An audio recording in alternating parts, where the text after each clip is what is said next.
하나님 아버지, 오늘도 하나님 앞에 예배하는 우리가 하나님의 말씀 앞에 정직하고 하나님의 눈빛 앞에 정직하고 하나님께서 우리에게 주신 기회 앞에 부끄럽지 아니하는 예배로 성공할 수 있게 하여 주시옵소서. 지금까지 우리를 지키시며 도우셨고 또 앞으로 도우실 것을 믿고 감사를 드리며 추수감사 예배로 하나님 앞에 드립니다.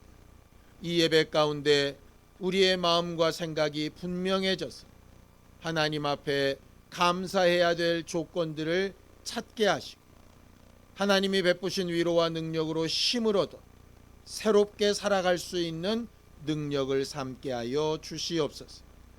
믿음으로 헌금한 손길들 위에 복을 주시고 하나님께서 약속하신 복이 우리와 우리 자손들에게 임하는 것을 반드시 보게 하여 주시옵소서. 예수님의 이름으로 기도하였습니다. 아멘. 하나님의 말씀은 누가복음 15장 11절에서 24절까지 말씀을 함께 합독하겠습니다. 누가복음 15장 11절에서 24절까지 말씀을 함께 합독하겠습니다. 함께 읽습니다. 시작. 또 이르시되 어떤 사람에게 두 아들이 있는데 그 둘째가 아버지에게 말하되 아버지여 재산 중에서 내게 돌아올 분깃을 내게 주소서 하는지라. 아버지가 그 살림을 각각 나누어 주었더니 그 후 며칠이 안 되어 둘째 아들이 재물을 다 모아가지고 먼 나라에 가 거기서 허랑방탕하여 그 재산을 낭비하더니 다 없앤 후 그 나라에 크게 흉년이 들어 그가 비로소 궁핍한지라. 가서 그 나라 백성 중 한 사람에게 붙여 사니 그가 그를 들로 보내어 돼지를 치게 하였는데 그가 돼지 먹는 쥐엄 열매로 배를 채우고자 하되 주는 자가 없는지라. 이에 스스로 돌이켜 이르되 내 아버지에게는 양식이 풍족한 품꾼이 얼마나 많은가. 나는 여기서 줄여 죽는구나.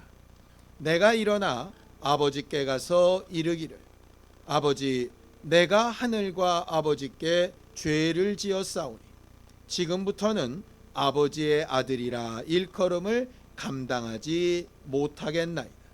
나를 품꾼의 하나로 보소서 하리라 하고 이에 일어나서 아버지께로 돌아가니라.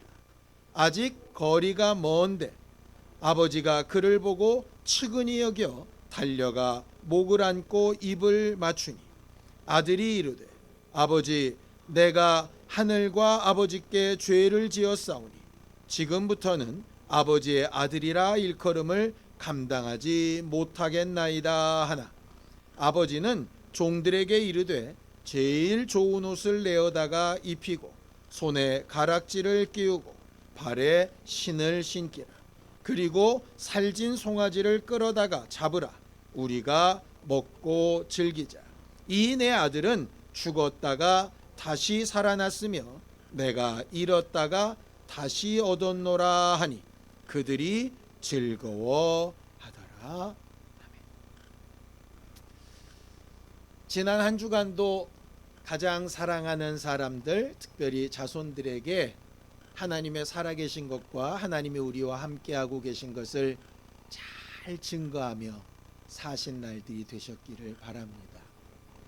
오늘은 특별히 추수감사 주일 예배로 드립니다.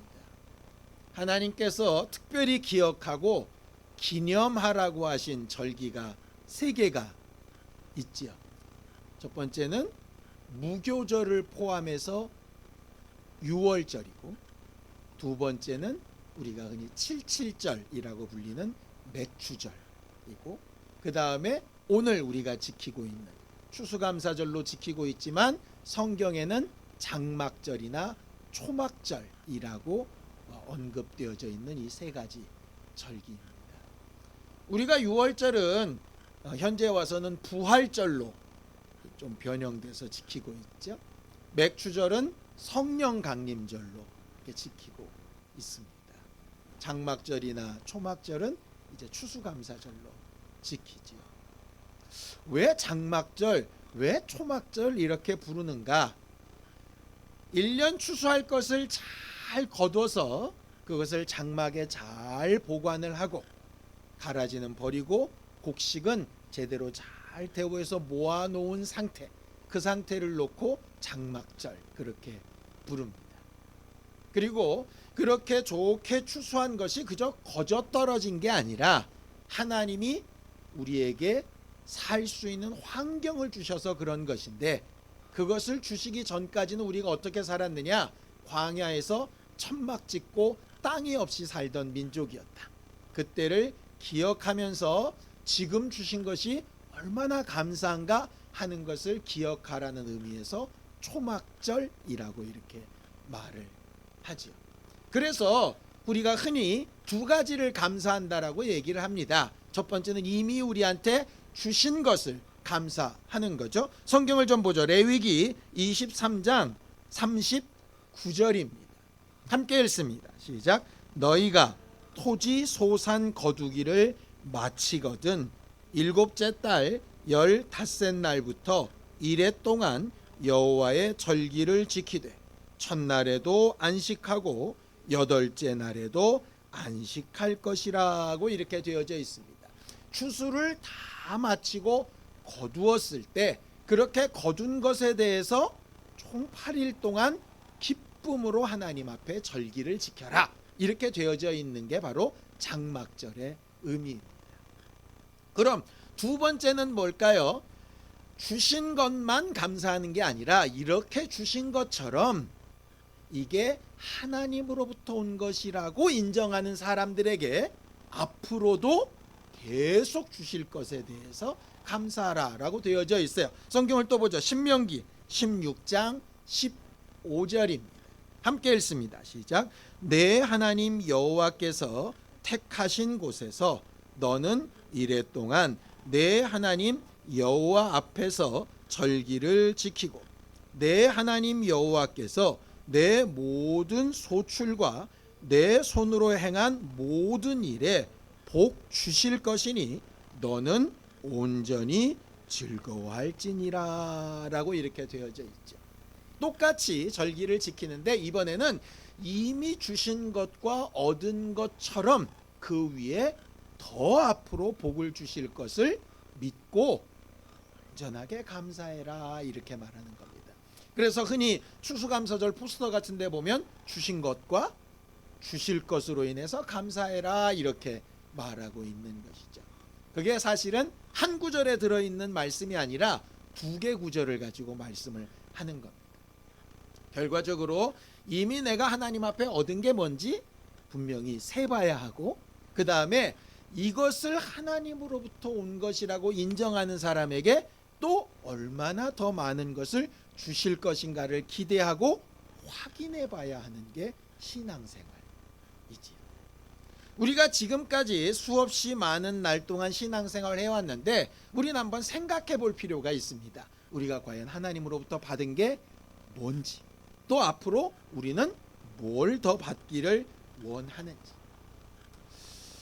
1년을 마무리되는 시점에서 우리는 좀 1년을 돌아봤으면 좋겠습니다. 여러분, 지난 1년 동안 감사할 게 뭐가 있습니까?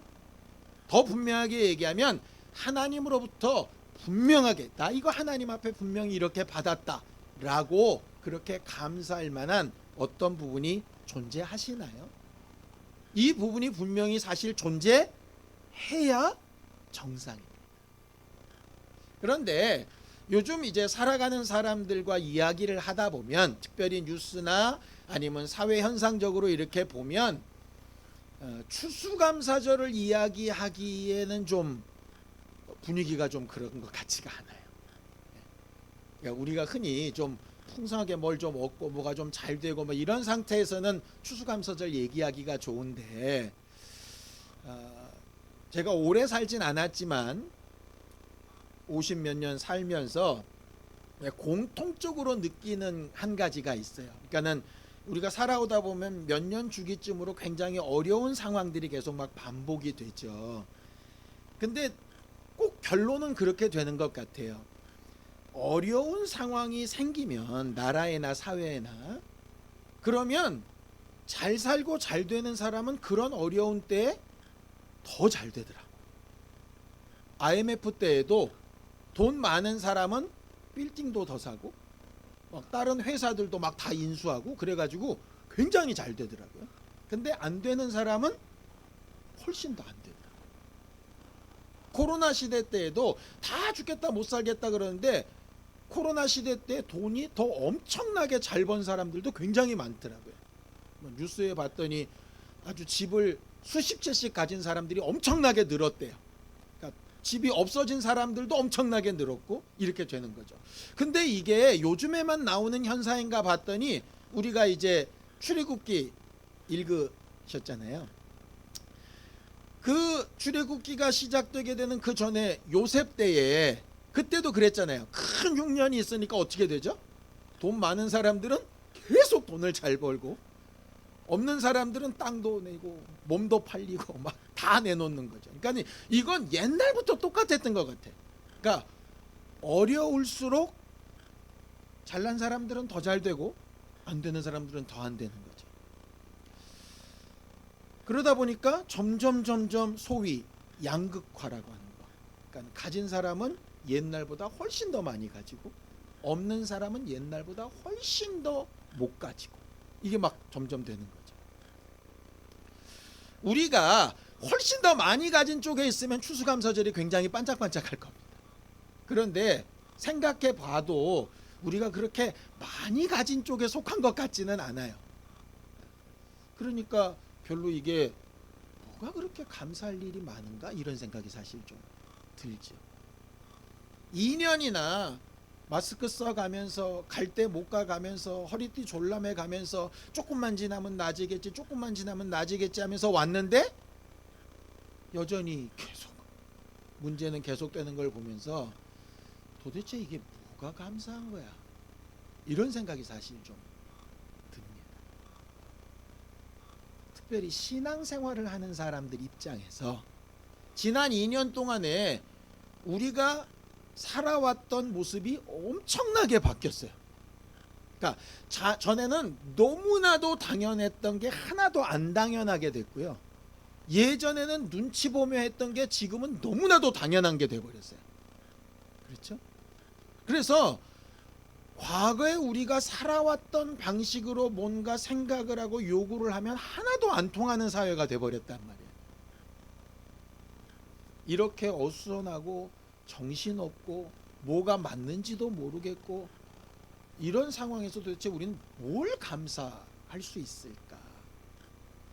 우리가 그래도 살아남았으니 감사합니다. 백신 맞고 안 죽었으니까 감사합니다. 물론 그것도 되게 감사할 노릇이기는 하죠.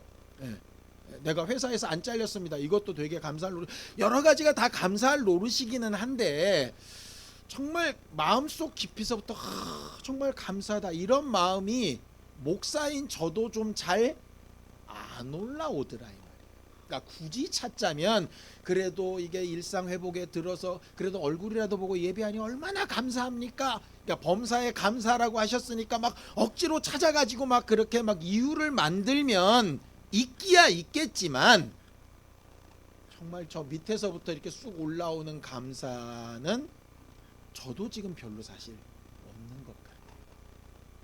제가 여러분들한테 예배 마치고 그동안 2년 동안 살면서 감사할 걸 얘기해 봅시다 이렇게 시켜놓고 나는 뭘 얘기하지? 그러니까 세세하게 막 있더라고요. 그래서 이것도 얘기하고 저것도 얘기해야지 하는데 궁극적으로 이런 생각이 드는 거예요. 굳이 찾으면 감사하다고 내가 말은 하는데 정말 내 저 밑에 속에서 정말 감사하다 이런 게 지금 내가 올라오고 있나 싶은 생각이 드니까 그게 없는 거예요. 너무 죄송하게도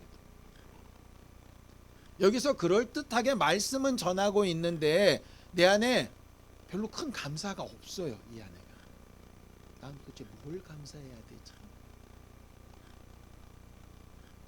어떤 사람은 지금 이렇게 숨쉬고 살아있는 것만 해도 감사하지 않습니까? 이렇게 말할 때 아멘 할 수도 있지만 어떤 사람은 차라리 죽었으면 좋겠다 이런 생각을 가진 사람도 있습니다. 그러니 우리가 막 억지로 감사를 강요하는 게 사실은 문제일 수도 있지요. 몇 가지 일을 겪다가 추수감사절에 도대체 무슨 말씀을 전할까 고민을 했어요. 그러니까 그럴듯하게 말할 수 있을 것 같아요. 범사의 모든 걸 감사합시다 뭐 이렇게 전할 수 있을 것 같은데 이게 마음이 그렇지 못하다 보니 정말 감사할 조건이 없을 것 같은데 감사할 걸 찾는다면 뭘까를 이렇게 보다가 오늘 우리가 너무나도 잘 아는 이 말씀이 이 비유가 갑자기 그냥 확 마음에 들어왔어요. 그래서 그냥 이 말씀을 전해야 되겠다 이런 생각이 들었어요. 오늘 우리가 본 이 말씀은 우리가 너무나도 잘 알고 계시죠? 그냥 탕자의 비유입니다. 이 탕자의 비유가 왜 마음속에 들어왔는지 처음에는 잘 모르다가 설교를 준비하고 성경을 계속 읽다가 제가 그냥 건너먹던 여러 가지 것들이 생각이 나서 여러분들하고 좀 나누려고 합니다. 처음에 보면 한 부자 아버지 밑에 아들이 2명이 있습니다. 우리는 흔히 탕자의 비유를 읽으면서 어떻게 생각을 합니까? 장남은 착한 사람, 둘째 아들은 나쁜 사람, 이렇게 보통 주일학교 때 배웠습니다. 아버지를 떠나지 않고 열심히 옆에 있었던 장남이 착한 사람, 차남은 아버지 걸 달라고 그래가지고 지 맘대로 쓰고 그렇게 탕진한 나쁜 사람, 그러나 마지막은 돌아와서 탕자도 괜찮은 사람, 뭐 이렇게 이제 배웠는데 분명한 사실은 이겁니다. 장남이든 차남이든 아버지에게 엄청나게 사랑을 받은 사람인 건 맞아요. 그리고 아버지는 그 두 아이에게 공통적으로 내 것은 다 너희 것이다 라고 이렇게 말하고 있는 아버지입니다. 거기서 제가 첫 번째 느낀 게 뭐냐면 하나님이 알려주고 싶은 건 나 떠나지 마라, 떠났다라도 돌아와라 이런 것 이전에 제일 먼저 가르쳐주고 싶으셨던 건 나는 내가 가진 모든 거를 너희들에게 다 주고 싶은 그런 아버지야. 이게 이제 하나님의 마음인 거예요. 그걸 이제 로마서에는 아들을 내어주시기까지, 아들도 아끼지 아니하셨는데 이런 말씀을 하는 겁니다. 그러니까 우리가 그 오해는 고쳐야 되는 거예요. 하나님은 왜 나한테 이렇게 안 주실까? 하나님은 왜 나에게 이렇게 응답을 안 하실까? 내 상황은 왜 이 모양일까? 이런 상황에 하나님 때문이라고 하는 거는 좀 빼야 되는 거예요. 왜냐하면 하나님의 기본적인 마음은 내 것은 다 누구 거라고요? 다 네 거야 이렇게 되는 거죠. 자, 말씀을 보죠. 누가복음 15장 31절입니다. 함께 읽습니다. 시작. 아버지가 이르되 예 너는 항상 나와 함께 있으니 내 것이 다 네 것이로되. 이거 누구한테 한 말이냐면 장남한테 한 말입니다. 장남이 마지막 부분에 막 불평을 하니까 야 나랑 그렇게 같이 있었으면서 네가 날 모르냐? 나랑 함께 있으면 내 건 다 네 거야 이 얘기예요. 그래서 둘째가 아버지 내 거 주세요 그럴 때 아버지가 네 게 어딨냐 이렇게 얘기 안 하시는 거예요. 주시는 거예요. 근데 조건이 하나 있죠. 조건이 네가 나랑 함께 한다면 내 건 다 네 거야 이거예요. 유일한 조건 하나가 그거예요. 말 잘 들어라 뭐 이게 아니라 네가 나랑 함께 있으면 내 건 다 네 거야 이 얘기예요. 그러니까 이렇게 보셔야 돼요.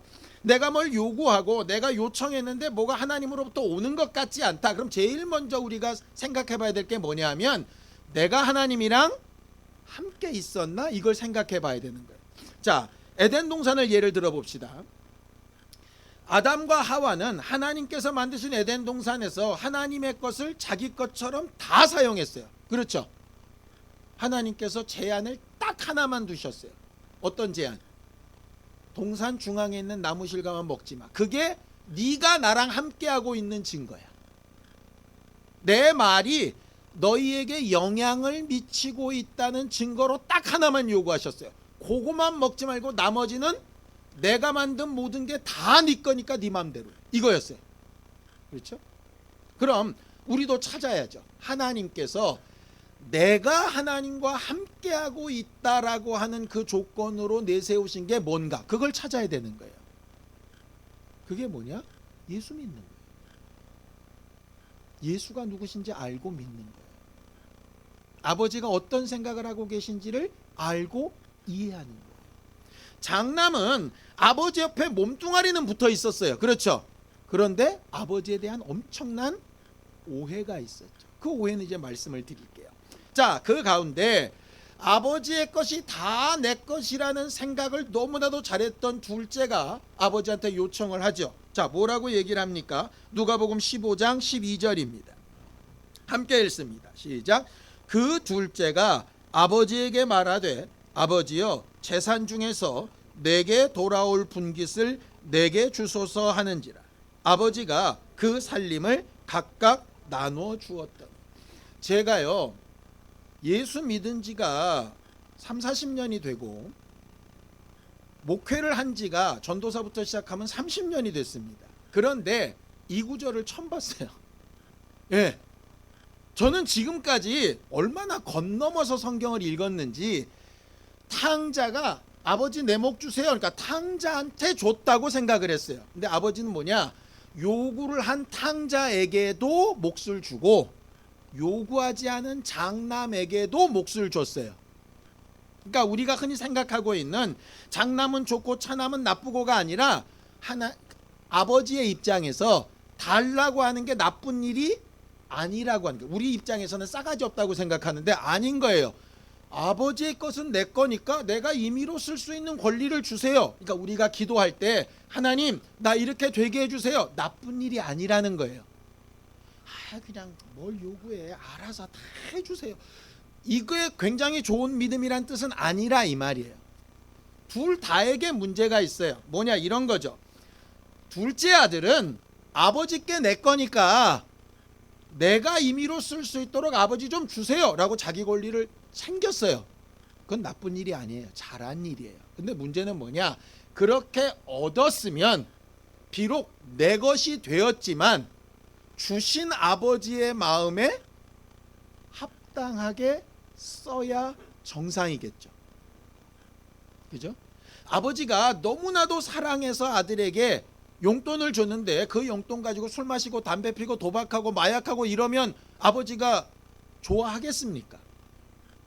근데 아들이 얘기하는 거예요. 나한테 줘놓고 왜 어디다 썼냐고 자꾸 얘기하는 거예요. 이건 아니죠. 줬을 때는 잘 되라고 준 거잖아요. 그러니까 내 권리를 주장하려면 뭐가 필요하냐? 내 권리에 맞는 책임을 알아야 하는 거죠. 그 책임은 딴 거 아니에요. 아버지의 마음이 뭘까? 그게 나와 함께 한다 이 말이에요. 함께 한다는 건 몸뚱아리가 붙어 있다는 얘기가 아니라 반대로 큰형은 어땠냐? 아버지가 줬잖아요. 줬으면 자기가 이제 임의로 쓰면 되죠. 친구들이랑 먹고 싶으면 아버지가 준 거에서 염소 한 마리 잡아서 같이 놀면 돼요. 열심히 일하고 쉴 때 이 정도쯤은 아버지도 좋아하실 거야 라고 하면 돼요. 그런데 아버지가 줬는데 준 거를 얘는 못 쓰네. 그러면서 아버지한테 나중에 불평하죠. 뭐라고 불평합니까? 내가 내 친구들이랑 그렇게 고생했는데 염소 새끼 한 마리 줘가지고 나한테 즐기라고 하신 적 있습니까? 아버지 입장에서 뭐라 그래요? 다 줬잖아 이미. 우리에게 예수 이름도 주시고 기도할 수 있는 힘과 권리도 주시고 주셨어요. 근데 지가 안 써놓고 나는 아무것도 없어. 주신 게 아예 없어. 이렇게 얘기하는 거랑 똑같은 거예요. 그러니까 둘 다가 문제인 거죠. 하나는 주신 권리를 완전히 지 맘대로 써서 문제인 거고, 하나는 주신 권리를 알지도 못하고 아예 땅바닥에 묻어놓은 거예요. 여러분들 달란트 비유가 기억나시나요? 그 중에 야단 맞았던 사람이 한 달란트 받은 사람이죠. 한 달란트 받은 사람이 어떻게 됩니까? 줬는데 그걸 주인의 뜻대로 쓰지 않고 묻어버립니다. 그래놓고 뭐라고 얘기하느냐? 당신 무서운 사람이라서 이거 잘못 썼다가 손해나면 내가 야단 맞을까봐 그대로 돌려줍니다. 이렇게 얘기하는 거예요. 그때 주인이 왜 화를 내느냐? 많이 불리지 못했다고 화를 내는 게 아니에요. 네가 나를 오해했구나 이거예요. 자식을 키워보니까요, 다른 게 속상한 게 아니고요, 내 본심이 오해된 게 너무 속상한 거예요. 사람이다 보니까 실수하고 잘못할 수 있죠. 그런데 그 오해는 말하고 풀어야 되는 거잖아요. 근데 딱 단언을 해봐. 우리 아빠는 이래. 딱 못을 박아버리는 거예요. 내가 그 오해를 고칠 수 있는 방법이 없어요. 그럼 너무 억울하고 괴롭죠. 결국 하나님이 원하시는 건 뭐냐면, 내 것을 달라 하든 이렇게 쓰든 저렇게 쓰든 다 좋은데 내 마음이 어떨지, 하나님의 마음과 생각이 어떨지 그걸 좀 생각하면서 함께 있는 사람이었으면 좋겠다. 거기에 하나님은 방점이 있는 거예요. 육체의 부모야 돈을 얼마나 많이 썼냐 적게 썼냐 여기에 관심이 있겠지만 하나님의 관심은 거기에 있지 않다고요. 얼마나 내 마음을 알고 내가 준 것을 잘 사용하고 있는가, 시간이 되었든 건강이 되었든 물질이 되었든 환경이 되었든, 그래서 더 필요하다면 더 달라고 하고 당당하게, 잘못 쓰고 있다면 아 이거 바꿔야 되겠구나 바꿔야 되고, 이게 신앙생활이란 말이에요. 그런데 대부분 제대로 말도 안 하고 요구도 안 하면서 알아서 해주겠거니 하고 알아서 안 되면 하나님은 없는 것 같아 이러고 마는 거예요. 중요한 건 내게 주시려는 아버지의 마음이 어떤가, 그거를 이해하는 건데. 자, 둘째 아들이 아버지가 주신 것을 제 임의대로 다 팔아가지고 외국에 가서 흥청망청 쓰다가 완전히 파산 지경에 이르렀습니다. 그렇죠? 자, 성경을 좀 보죠. 누가복음 15장 14절입니다. 함께 읽습니다. 시작. 다 없앤 후 그 나라에 크게 흉년이 들어 그가 비로소 궁핍한지라 이렇게 됐습니다. 아버지한테 이미 얻을 것도 다 얻고 그거 가지고 흥청망청 살 때까지는 괜찮았습니다. 여기서 보면서 그런 생각이 들었어요. 아, 우리가 하나님에게서 마음이 떠나고 하나님과 거리가 멀어지면 바로 망하는 게 아니다라고 하는 거예요. 그래서 위험한 거예요, 우리가. 예를 들면 우리가 하나님의 뜻대로 잘 살다가 어느 한순간 하나님에게서 딱 떨어지는 순간에 그냥 마치 심장이 탁 멈춰버리듯이, 뇌출혈로 혈관이 꽉 막혀버리듯이 이러면 우리가 금방 깨닫고 돌아갈 거예요. 그런데 우리가 병을 키우는 이유가 뭡니까? 안에 암세포가 2개, 3개 생겼는데 몰라요. 그냥 건강한 생활이 계속 지속이 되는 거예요. 이 안에서는 썩어 곪고 있는데 몰라. 그래서 계속 가다 보니까 이게 언제부터 그런지를 모르는 거예요. 하나님을 떠나도 하나님 주신 것이 그냥 먼지처럼 흩어지거나 순식간에 사라지지 않는다는 거죠. 내가 믿음이 없어졌는데도 믿음의 탄력이나 삶이 순식간에 사라지지 않는다는 거예요. 여전히 믿는 사람처럼 비스무리하게 살아가는 거예요. 이미 나는 하나님에게서 떠났는데도 계속 가까이 있었던 현상은 남아있어요. 언제까지? 이게 다 말라버리고 궁핍할 때까지 남아있는 거예요. 그러다 보니까 여전히 아버지가 내게 주신 것으로 잘 살고 있다고 착각하는 거예요. 언젠가 하나님으로부터 되는 공급이 계속되지 않으면 갈급하게 되고 무너지게 되는 날이 오게 된다. 그랬을 때 이제 중요합니다. 탕자의 비유에서 가장 중요한 부분이 그 부분이죠. 그랬을 때 주신 돈도 떨어졌으니 감사할 조건이 없고 일을 해보려고 해도 일거리도 없고 심지어는 너무 처참하게 돼지바비로라도 좀 어떻게 배를 채우려고 했더니 그것마저도 주는 것이 없을 때, 말 그대로 IMF 지나고 코로나 지나서 죽고 싶은 사람, 죽어야 될 사람, 정말 죽기만큼 힘들고 어려운 사람들이 더 어려워져서 바닥까지 내려갔을 때 뭘 도대체 감사하고 뭘 기억할 것이다. 그때 그 아들이 기억했던 것 딱 하나였습니다. 자, 누가복음 15장 18절 19절입니다. 함께 읽습니다. 시작. 내가 일어나 아버지께 가서 이르기를 아버지 내가 하늘과 아버지께 죄를 지었사오니 지금부터는 아버지의 아들이라 일컬음을 감당하지 못하겠나이다. 나를 품꾼의 하나로 보소서 하리라. 이게 왜 이런 말이 나왔을까? 그냥 양심상 꺼리 껴서 나왔을까? 아니에요. 이 아들이 양심상 꺼리 껴서 나온 말이 아니고요. 분명한 상황 판단에서 나온 말이에요. 어떻게 이런 결론에 이르렀을까? 딱 한 가지입니다. 성경을 보죠. 누가복음 15장 17절입니다. 함께 읽습니다. 시작. 이에 스스로 돌이켜 이르되 내 아버지에게는 양식이 풍족한 품꾼이 얼마나 많은가. 나는 여기서 줄여 죽는구나. 여기 돌이켜 이르되 라고 되어져 있습니다. 돌이켜 이르되. 이게 회개라는 말이거든요. 뭘 회개했다는 얘기냐? 이걸 회개했다는 얘기입니다. 지금 이 문제가 왜 여기까지 왔을까? 우리는 흔히 내가 허비했구나, 방탕했구나 이렇게 찾잖아요. 그죠? 탕자가 이렇게 어렵게 된 이유가 뭐냐? 돈을 너무 함부로 써서, 창기들하고 함부로 낭비를 해서 잘 모아가지고 주식 투자하고 땅 사고 집 사고 아파트 투자하고 이랬으면 괜찮았을 텐데, 근데 그게 아니라는 거예요. 되짚어보고 되짚어봤더니 이유가 뭐냐?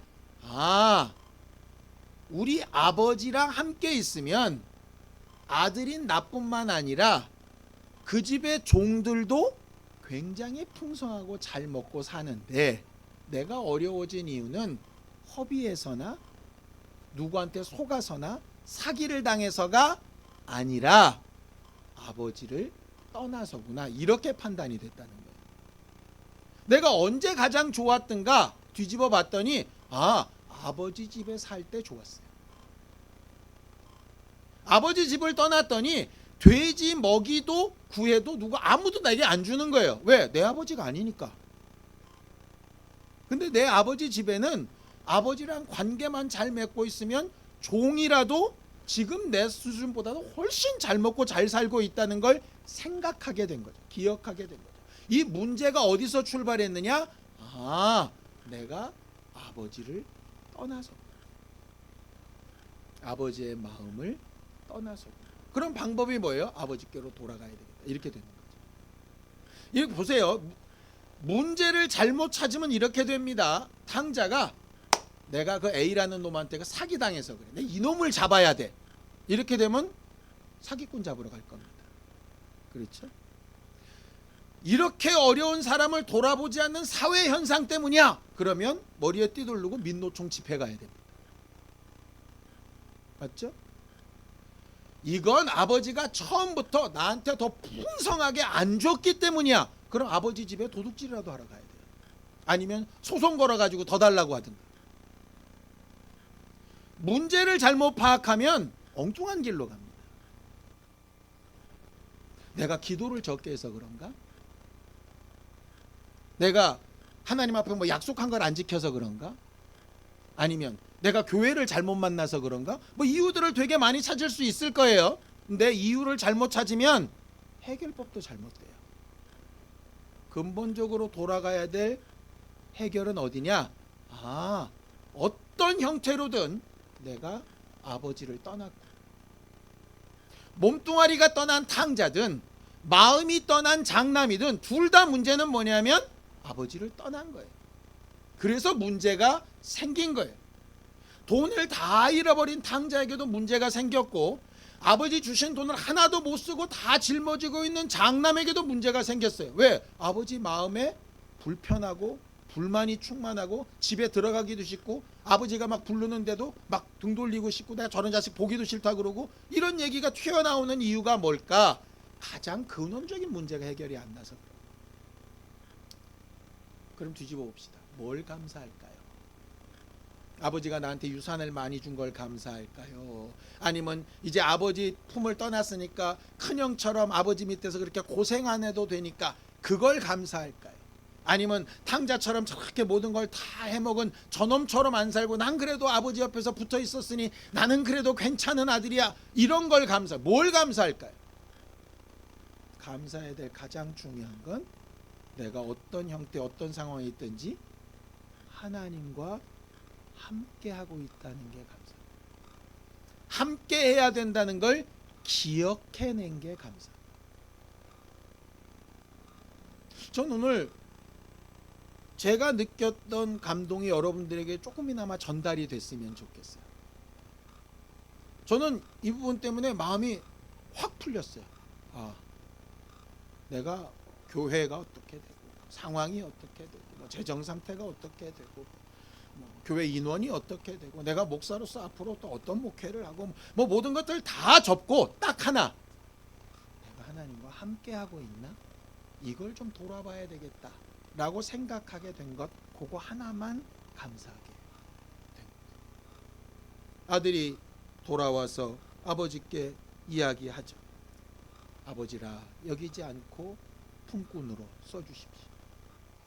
아버지 입장에서 품꾼으로 일하든 아들로 있든 아버지의 마음을 알고 돌아온 것만 자체가 기쁜 일입니다. 그가 얼마나 많이 내게 손해를 끼쳤나? 큰 관심 없어요. 왜냐, 아버지가 가진 건 그거보다 훨씬 더 크기 때문에. 내가 실수하고 손해보게 하고 어그러지고 망가뜨린 일 가지고 하나님이 열받거나 하시지 않아요. 우리가 오해하는 부분이 그런 것 같아요. 내가 이렇게밖에 못 살았는데 하나님이 날 돌아보시겠어요. 돌아봅니다. 조건은 딱 하나밖에 없어요. 뭐만 하면 된다고요? 네가 나랑 함께하고만 있다면 내 건 다 네 거다. 이게 하나님의 가장 기본적. 문제는 우리가 그걸 별로 중요하게 생각하지 않는다. 뭘 하나님 앞에 막 해내야 사랑을 하실 것 같고, 뭔가 좀 해드려야 사랑을 하실 것 같고, 뭔가 남들만큼 열정을 내야, 큰아들처럼 막 남들처럼 동생처럼 그렇게 안 살고 막 이렇게 살아야 나를 사랑해 줄 것 같은데 그거 아닌 거예요. 하나님이 정말 요구하는 건 네가 내 마음을 알고 나랑 함께 있었냐 이거죠. 함께 있어. 하나님 되심을 싫어해서 떠났던 아담과 하와에게도 가죽옷을 집혀서 돌아올 때까지 기회를 주시는 게 하나님이세요. 우리는 어떻게 했어요? 적어도 우리가 하나님 없다 그러고 하나님 섬기기 싫다 그러고 사단의 말을 듣고 이런 사람은 아니잖아요. 그렇다면 우리의 지금 현재 상황, 감사할 조건을 찾아도 범사에 감사라는 말이 너무 허황된 얘기 같고 그런 상황에 지금 살고 있지만, 그럼에도 불구하고 딱 하나만 마음을 되돌이켜서 되찾을 수 있다면, 내가 하나님과 함께하고 있나? 내가 하나님의 마음을 제대로 잘 알고 있나? 그것만 찾을 수 있다면 우리는 얼마든지 가장 큰 감사로 하나님 앞에 돌아갈 수 있을 것 같아요. 굉장히 어려운 시간을 지나왔고 또 앞으로도 여러 가지 어려운 일들이 있을 겁니다. 그 가운데 우리 모두가 딱 하나만 기억했으면 좋겠어요. 내가 하나님과 함께하고 있다면 하나님의 것은 다 내 것으로 이미 주신 것이라고 하는 사실. 예수께서 이렇게 얘기하시죠. 내가 아버지의 기뻐하시는 일을 행함으로 나를 홀로 두지 아니하신다라고 말씀하셨어요. 그 기뻐하시는 일이 뭡니까? 그에게 아버지의 마음을 알게 하시고 아버지의 마음과 생각과 뜻대로 자기의 생각을 굴복시켜서 순종하는 것이었어요. 예수님께는 그게 십자가에 달려 죽는 일이었죠. 우리에게 십자가에 달려 죽으라고는 말하지 않으세요. 아버지의 마음을 알고 내 생각과 내 욕심과 내 판단을 좀 접는 일을 하고 있는가라고 하는 문제인 거죠. 탕자가 언제 깨달았을까? 재산을 다 허비하고 돼지 치는 일에 떨어지고 돼지 음식도 못 얻어 먹을 만큼 그렇게 처참한 상황 자체는 감사할 게 아니에요. 절대. 병에 걸리고 문제가 생기고 아픔이 있고 막 혼란이 있고 이게 감사할 조건 아닙니다. 절대 그걸 감사할 건 아니에요. 단 그런 고난 때문에 뭐가 기억에 남느냐? 아버지와 함께 있으면 평안했을 텐데 라고 하는 사실이 생각이 납니다. 왜 하나님이 주신 넓은 땅과 좋은 집 말고 이스라엘 사람들이 초막을 짓고 살았을까? 그건 그거죠. 초막에 살았을 때에도 하나님은 우리를 도우셨고 지금 변변찮아 보이는 이 거처도 하나님이 내게 주신 것이니 이 가운데서 하나님이 나와 함께하고 계심으로 기뻐하고 감사하자라고 하는 것. 우리의 상황이나 현재의 삶이 감사할 조건이 하나도 없을 수 있을 겁니다. 괜찮습니다. 근데 딱 하나로만 감사할 수 있으면 좋겠어요. 내가 하나님과 어떻게든 함께 하려고 하고 있다. 저는 그거면 충분하다고 생각합니다. 그 이상은 하나님이 얼마든지 주실 거예요. 오늘 말씀이 우리의 삶에 좀 좋은 전환점이 되었으면 좋겠고, 우리가 감사해야 될 조건을 잘 찾아가는 지혜가 되었으면 좋겠습니다. 함께 기도하시겠습니다. 하나님 아버지, 우리를 도우시고 인도하셔서 하나님의 말씀과 하나님의 위로와 하나님의 능력과 하나님의 역사가 우리 안에 온전케 되어지고 충만케 되어지는 일들을 보게 하여 주옵소서. 하나님, 어떤 상황에서도 하나님과 함께하는 것이 복인 줄 알고 그것을 깨닫고 돌이키고 그쪽으로 돌아가려고 애쓰는 우리 모두가 되게 하시고, 우리의 연약함과 부족함은 가리우시고 하나님의 것으로 채우시고 온전케 하시는 믿음의 사람들이 되어져 가도록 주여 도와 주시옵소서.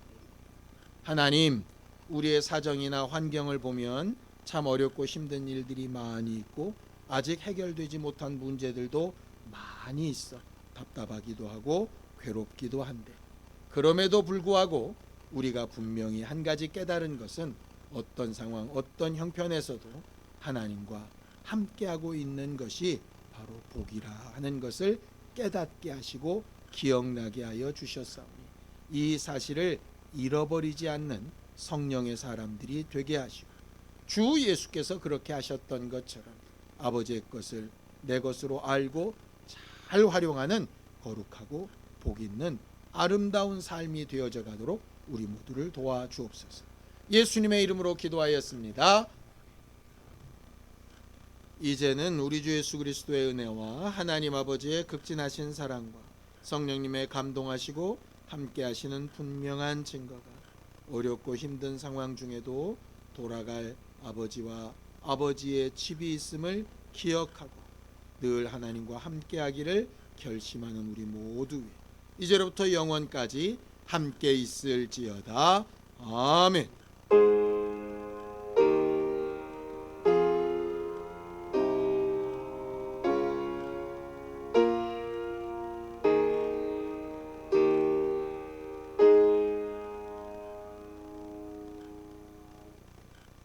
이번 한 주간 또 앞으로도 계속 하나님과 함께하고 있음이 감사의 조건이 되는 우리 모두가 되면 참 좋겠습니다. 감사합니다. 수고하셨습니다.